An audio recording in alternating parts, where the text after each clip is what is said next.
Selamat petang, salam sejahtera. Ini perkembangan terkini tentang Menara Kuala Lumpur dan sahamnya yang telah dijual 100%.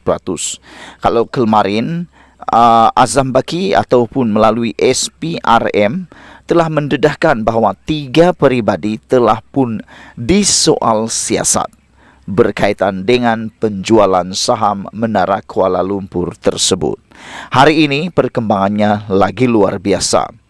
Apa perkembangannya dan apakah keputusan yang mengejutkan kita semua? Jangan lupa kamu ikuti ulasan ini dari awal sampai akhir dan tekan butang subscribe untuk mendapatkan isu-isu terkini, perkembangan-perkembangan terkini, isu panas politik dan sebagainya yang ada di Malaysia.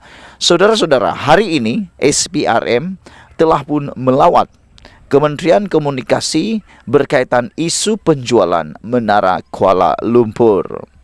Suruhanjaya Pencegahan Rasuah Malaysia SPRM hari ini berkunjung ke pejabat Kementerian Komunikasi dan Digital di Putrajaya.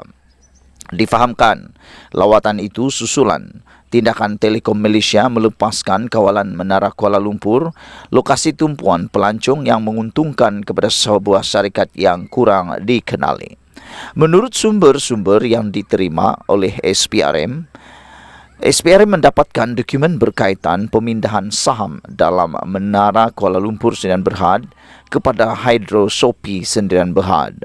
Beberapa pegawai kementerian juga ditemu bual, kata sumber yang enggan identitinya didedahkan.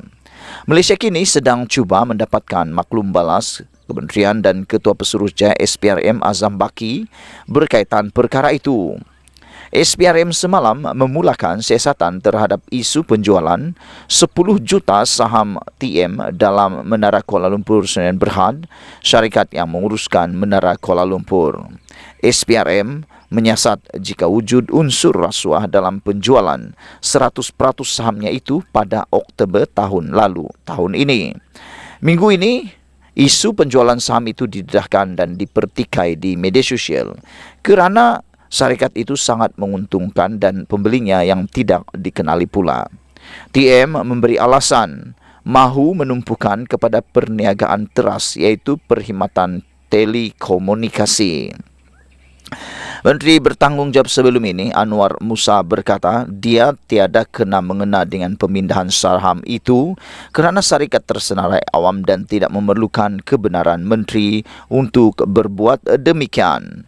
Saudara-saudara sekalian, selain daripada itu, SPRM juga melalui laporan kemarin mengatakan bahawa mereka telah pun memulakan siasatan isu penjualan 10 juta saham milik Telekom Malaysia di dalam Menara Kuala Lumpur Sdn Bhd. Menara Kuala Lumpur adalah syarikat yang menguruskan Menara Kuala Lumpur.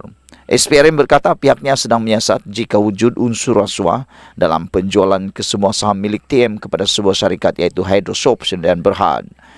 SPRM mengesahkan sedang menyiasat dakwaan penjualan saham mencurigakan hak milik pengurusan Menara KL. SPRM akan menyiasat sama ada wujudnya elemen rasuah dalam penjualan 100% saham TM di dalam syarikat Menara KL Sdn Bhd kepada Hydrosopi Sdn Bhd pada Oktober 2022. SPRM setakat ini berkata, seramai 3 orang saksi telah dipanggil serta telah mendapatkan beberapa dokumen daripada pihak berkaitan.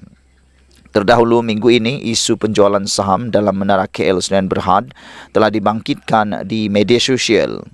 Urus niaga itu mengundang perhatian kerana syarikat pengurusan itu dikatakan sangat menguntungkan. Pada masa sama, syarikat sama yang membeli saham TM tidak dikenali. TM hari ini berkata pihaknya memutuskan untuk tidak lagi memegang konsesi bagi pengurusan Menara KL kerana mahu menumpukan perhatian terhadap perniagaan terasnya iaitu perkhidmatan telekomunikasi. TM juga berkata proses untuk memilih pemegang konsesi baru dibuat oleh kerajaan. Saudara-saudara sekalian, kita harap apa yang terselindung, tersembunyi, akhirnya kita ketahui siapa yang telah membuat keputusan ini dan adakah itu mempunyai unsur rasuah. Kita akan lihat nanti kerana biasanya apabila SPRM bertindak akan ada sesuatu pendedahan yang paling luar biasa yang pasti akan mengejutkan seluruh rakyat Malaysia. Tinggalkan komen anda. Bagi mereka yang mempunyai maklumat, kamu boleh berikan maklumat dan tindakan sumbangan maklumat kepada saya. Sekian dulu Malaysia Kita Punya, kita jaga sama-sama, cintai Malaysiaku. Bye-bye.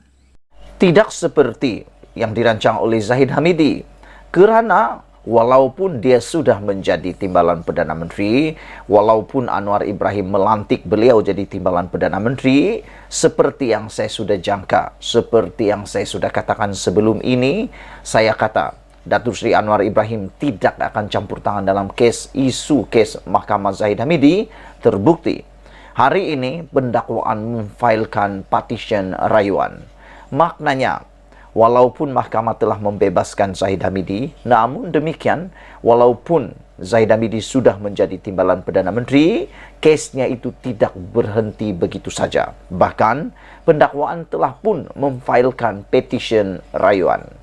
Ini bermaksud, dakwaan, sangkaan ramai orang mengatakan bahawa apabila Zahid Hamidi menjadi timbalan Perdana Menteri dan dilantik oleh Datuk Seri Anwar Ibrahim menjadi timbalan Perdana Menteri, ada yang menyangka dan mendakwa bahawa kes Zahid Hamidi mungkin akan berhenti, akan dihentikan. Itu semua tuhmahan yang salah, kerana terbukti pendakwaan telah pun memfailkan petition rayuan mereka. Pendakwaan hari ini telah pun memfailkan petition kepada keputusan Mahkamah Tinggi yang membebaskan Datuk Seri Dr. Ahmad Zahid Hamidi berhubung kes sistem visa luar negara VLN dan pusat sehenti 23 September yang lepas.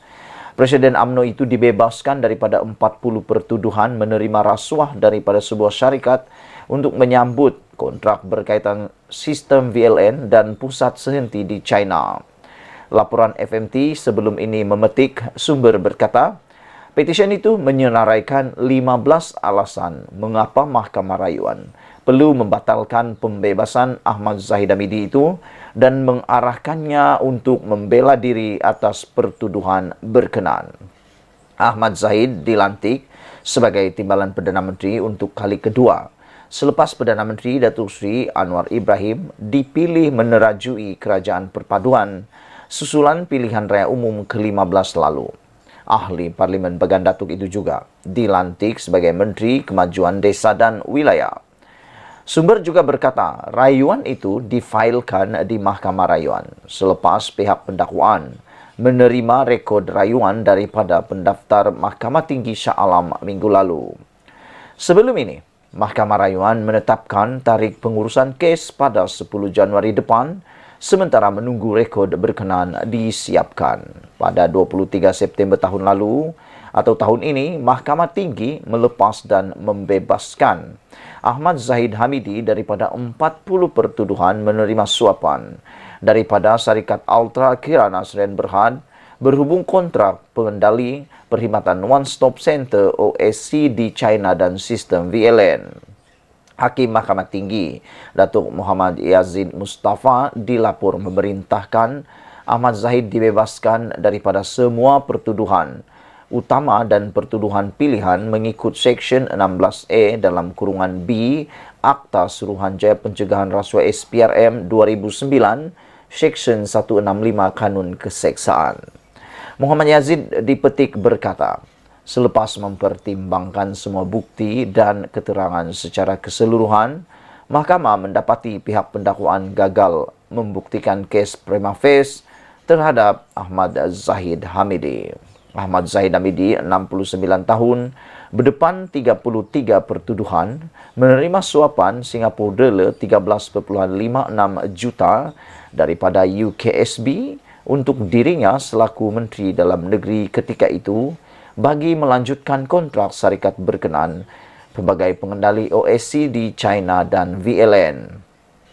Bagi 7 lagi pertuduhan, Ahmad Zahid didakwa mendapatkan untuk dirinya wang tunai Singapura dolar 1.15 juta, RM 3 juta, 15,000 Swiss franc dan AS 15,000 daripada UKSB yang mempunyai kaitan dengan tugas rasmi beliau ketika itu.